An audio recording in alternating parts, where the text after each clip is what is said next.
طب هو في ممكن أمراض توصّل إن تأذي الخصوبة بتاعة الراجل أو تمنع الإنجاب عند الست؟ ما هو اللي باقول لك، أنا قُلت لك لو في حد مثلًا جاله سيلان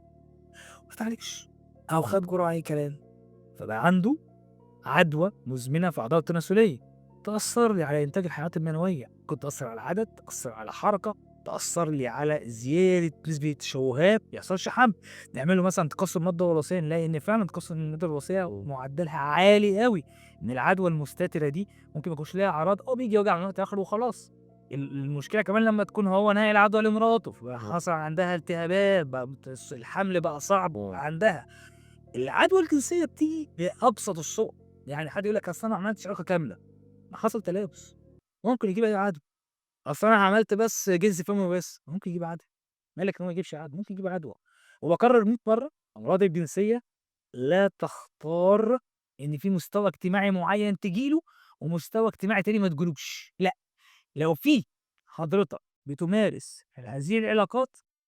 وارد إن أنت اللي تمارس معاها العلاقة يكون عندها، أيًا ما كان إيه الbackground.